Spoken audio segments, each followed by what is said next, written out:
So really, you're just playing between C and D flat. Pretty easy. What's tricky about it is getting started. So my advice is start really, really simple. Here, I'll play a little bit of it. I brought a rhythm section with me. These things are fantastic. Not iPods. iPods are fantastic, but these play-along records,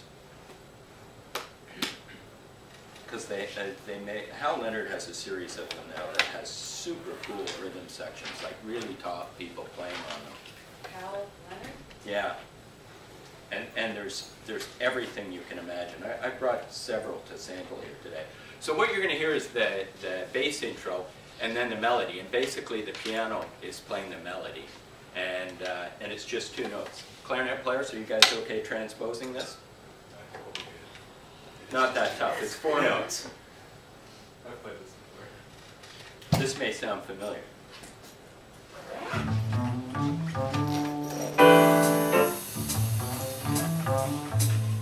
Hello. You guys recognize this, anyone? So the horns are all going.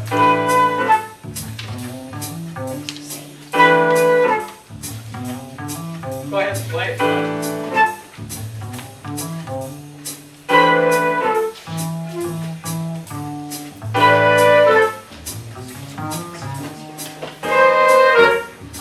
Did the key change?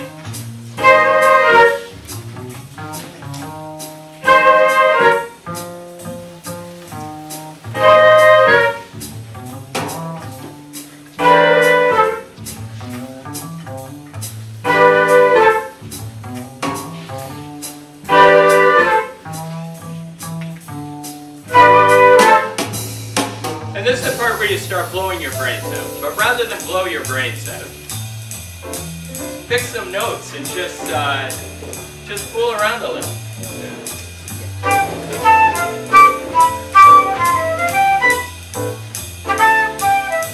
So here's a D minor pentatonic.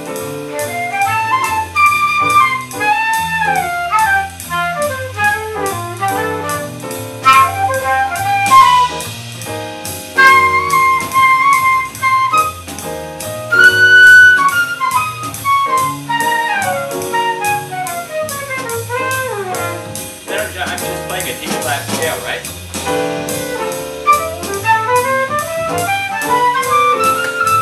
Just a D minor pentatonic scale. So,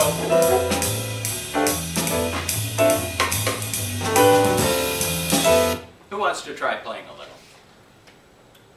Come on, guys. Don't be shy. Just play some notes. It's okay.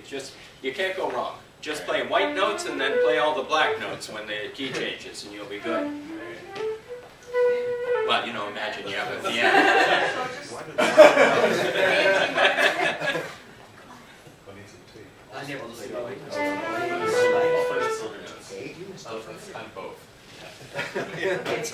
Okay, everybody play, and then you don't have to be self-conscious.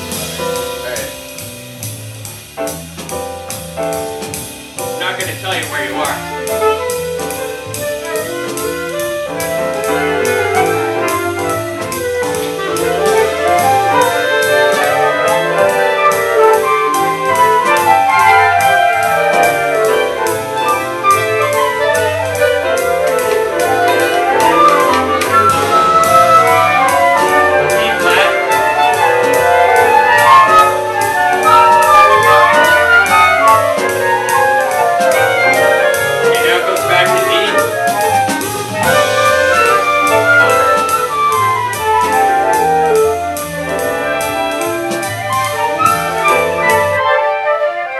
So when that's happening, one of the things you've got to think about is you've got to think in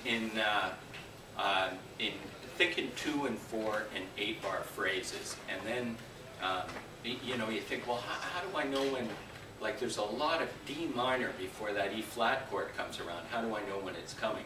And that's another thing that becomes kind of self-conscious, subconscious, because, and perhaps self-conscious at this point too, but subconscious because you're naturally going to start playing more and more 4 and 8 bar phrases, so hearing 8 or 16 bars go by, just be, you know, you're just kind of feeling it happen. Plus, you can usually hear the rhythm section do something. The rhythm section, especially in the context of a play along, the drummer will play something, will play a fill or something that suggests that, okay, something's going to happen here, or the bass player will do something indicating that he's about to change keys. So here's another example of that kind of thing. How about I play one for you, and you guys follow along, and I'll play most of the tune. Now, this tune is, you also have a copy of this. This is kind of weird, handing out charts to people and then playing for them. Don't typically do this at Stainer's, you know. This is called Little Sunflower, and the thing about both these tunes are, these are modal tunes, what we call modal tunes, because there's not a lot of chord changes. And this is another tune that's the same thing with a different feel. And it's a great big pile of D minor, and then it's broken up with a bridge that goes to E flat major and D major, and then back to D minor again. And the only other thing that's worth knowing is, in the melody, on the E flat chord, they're playing A naturals. And A natural is obviously not a normal note in the key of E flat. It represents a sharp 11. So, so when we get to the E flat chord, I'll play A naturals instead of A flats, and you'll see how that fits in. Also, on the head part of the, I added a bunch of extra flutes before I came. So there's if you hear 4 or 5 of me on the bridge, that's what that is. When you say the head, can you explain what that means? Yeah, the head is what you see in the page in front of you. So jazz people generally describe the head as a chord chart like that with the melody, and all of that equals the head, or the melody is really the head, and then the chords are what you improvise on. And the standard way to approach these things are play the head, improvise, go around the band, play the head, and out. That's the most sort of traditional standard way the jazz musicians approach this.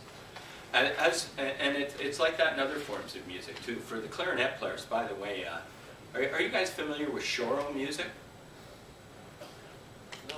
Not so much. Choro music is a traditional Brazilian form of music that's similar to American jazz in that it has, it's a mixture of African and European music kind of colliding, in this case in South America. And it's similar to jazz in that it has that kind of head solo approach that musicians take to it. The musical form sounds more like klezmer music than jazz, if you're familiar with klezmer music. And it often features flute and clarinet, and there are amazing Brazilian choro clarinet players. And there are amazing